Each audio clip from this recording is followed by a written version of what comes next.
Good morning guys! Hi! Ano yung sabihin? Ay guys, ngayong araw, meron akong gustong itry na parang hindi naman siya experiment, pero meron akong gustong itry yung aking barley juice. Yeah. Gusto ko siya gawing intake ko lang for the whole day.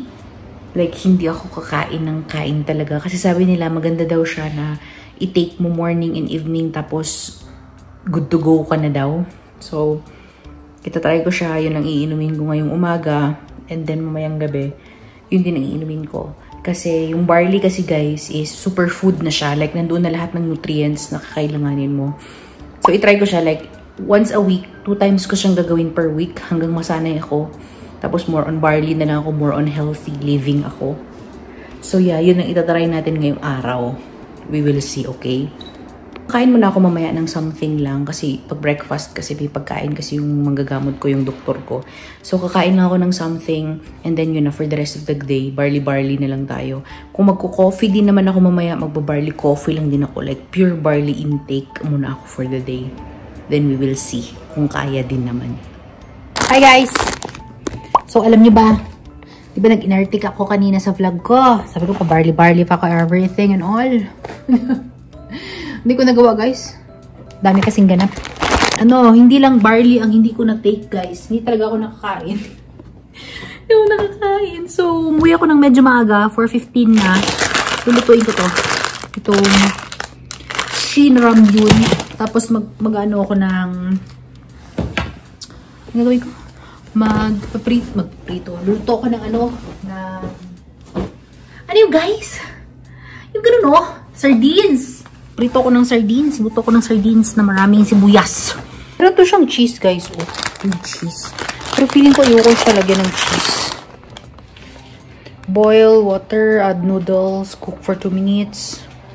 Remove from the heat. Add seasoning as well. Whatever. Ito yung main extra mega sardines.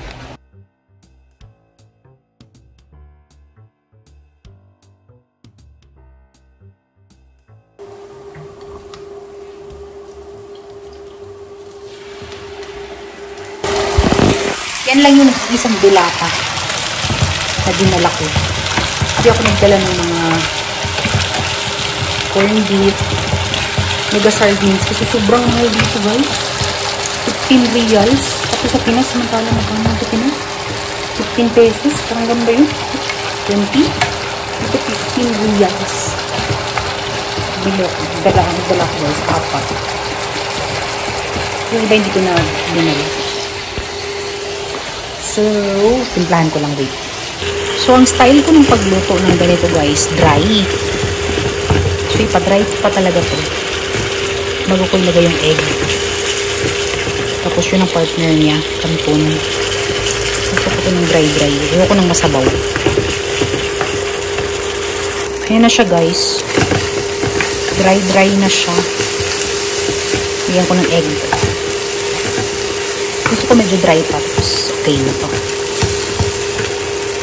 Welcome home. Good morning, guys. So, this is the next day of our vlog. Ano ba yan? Ang labo ng camera ko. But ako, battery low. So, pasok na tayo, guys. Alam niyo ba, ang dami kong dala. Pagkain sa bag ko. Kasi ilagay ko sa sa drawer ko. Kasi nasa drawer ko lang to. Guys, mabalik tayo sa iniwan nating, pinag-usapan natin kahapon habang nakaupo ko dito. Yun nga guys, di ba sabi ko mag-barley ako kahapon. Hindi natuloy dahil ko guys, preoccupied. Sobrang dami kong ginawang paperwork. So hindi ko siya naisip. Anyway, sa next vlog, try na lang natin. But, yun, kumain ako kagabi. Tapos ngayon, dinala ko yung mga pagkain ko. Lagay ko sa mamaya, sa taas. Nagdala ko ng tinapay guys kasi dumating kahapon yung rasyon namin ng bread. Usually, hindi ko siya kinakain. Nire-ref ko siya. Nilalagay ko siya actually sa freezer kasi matagal mag-last ang tinapay guys paglagay mo sa freezer. Tapos kung kailan mo lang kakainin, ito-toaster mo lang siya. Pero ngayon fresh siya. And naalala ko, nakita ko sa ref ko namin doon sa office, meron akong yung palaman ko na chocolate. Then siguro yung kakainin ko ngayon, bread na may palaman na chocolate and then coffee na Nescafe.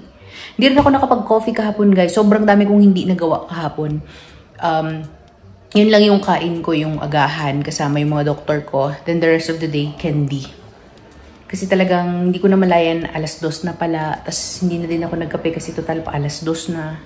So, yun yung ganap ko kahapon. But, Lord willing today, hindi ko din masasabi magiging maluwag kasi sobrang dami kong gustong tapusin. Ang goal ko kasi guys is matapos lahat ng pang January ko na trabaho this month. Ganon ka-advance yung thinking ko kasi hindi natin alam kung ano yung trabaho na dadating. So, while walang trabaho na dadating, gusto ko matapos lahat ng trabaho ko for 2 months. Yeah, ganon. Huwag yun naisipin nyo guys. Kumusta naman ang kilay ko na putok, diba? Putok yan. Charge tayo ng maaga guys. Okay, 9 bar na ako.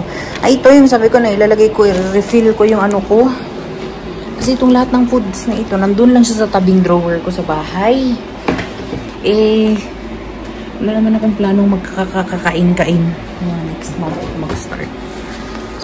Dinala ko yung ganito ko. Gaya kahapon, sobrang nagka-crave ako ng siya dito sa ating bahay.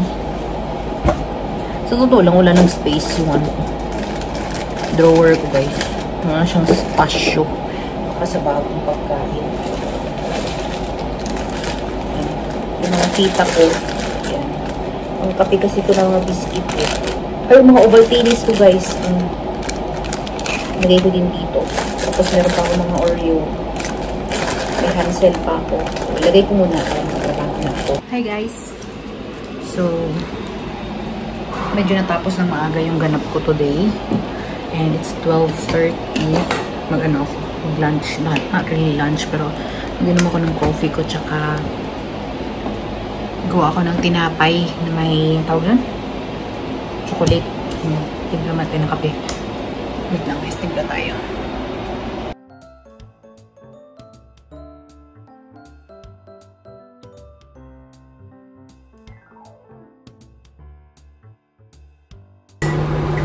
Yung sabi ko sa inyo guys, yung palaman ko na naiwan ko dito yung pagbakasyon ko pa. Hazelnut from Netherlands. Dahil pa nito naman. Wala ko makain ito eh. So, ito ang palaman ko today.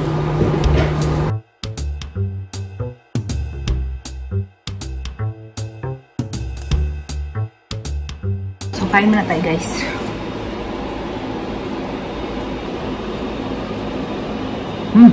Top. Guys, alam nyo ba? Umiinom ako ng kape ko. Kasi ang kape ko guys, yung Nescafe Red talaga. Na nanggaling ng Pinas. Tapos, iba kasi itong amoy na ito guys. Pag natimpla mo kasi yan, yung amoy niya, mahalimuyak talaga yan sa buong ospital. So, kanina nang umiinom ako, may dumating na yung IT namin. Tapos, dumaan siya dito. Sabi niya, kanina yung amoy ng kape. Sabi niya. Sabi ko sa akin, alam mo guys, di siya nakatiis. Pumunta siya dito, naghingi siya sa akin ng Nescafe ko. Kung marami pa daw. Binigyan pa siya. Mabango daw. Sabi niya, hindi damihan mo. Sabi niya. Hindi siya. Hi! Morning guys. Guys, sorry. Pangatlong araw na. Hindi ako masyado nakakapag-vlog pag nasa bahay ako kasi yung daming tao sa kusina. Kumusta naman yung oily skin mo dyan, yung lipstick mo at yung putok na ng kilay. Nabili ko to sa Shein. Ilang months na. Tapos, plano kong dalahin sana sa bahay namin. Ilalagay mo siya sa kasilyas para may amoy yung... para may amoy. Para malinis yung kasilyas mo ba pag ano mo. And then, kalimutan ko na siya paano gamitin. Parang I think gel ito. Na pag na-pump mo, lalabas yung gel sa other side. Dito na kasi yung amount niya. Pero never ko ito nagamit. Yun yung pangit sa mga ganito pag yung mga nagagamit. Ayun! Labas siya! So, supposed to be, you will put it here on that edge. Actually, dapat alam ko kung saan pala lumalabas yung tubig. Ayan. So, lagay mo siya doon sa kung saan lumalabas yung water. Para pag nadaanan siya ng water. Ito yung nabili ko sa Miniso. Hindi siya ganun ka mabango. So, recommended ko talaga yung mga ganito guys. Sa Downy or yung Glade. Mas okay siya kaysa yung sa Miniso. Hindi man masyado mabango. Maliban na lang kung ano. Ang ginagawa ko kasi guys, tinututukan ko siya ng electric fan. Like, diba ito yung electric fan ko? I-open ko siya, ganun ko. Saka naghahalimuyak yung amoy niya. But without the electric fan sometimes, wala namang amoy. Tayo guys, lunch. Bigay sa akin ng doktor ko kanina to, no? Breakfast. Malaki kasi siya. Ito hinati ko. Sabi ko kakainin ko yung kalahati pag lunch ko. Kasi parang masarap siya sa kape. Pero ako nakatambak na 3 trabaho na dapat gawin ko today. Okay. Hi guys. So, bahay na ako. Dumating yung supply namin. May bagong style ng supply. Wala to dati. So, isang pack ng noodle. Gusto talaga nila kami magkaroon ng sakit sa ito, pansit. Ilang beses ko nito gusto lagi nito. 3 lang ganito ko is dito pa nandito. Then, isang latang milk na ibibigay ko sa cleaner namin. So, uy, palaman. Strawberry jam. Sarap yan. Nescafe Classic. Bago naman namin. Tsaka, uy, parang masarap to. Treva na tuna. Tagal pa ba expiring to? Pag matagal expiring, padala ko ulit sa Pilipinas to guys. 2026, perfect. Padala ko din sa Pilipinas. Pati ito siguro, padala ko din sa Pilipinas.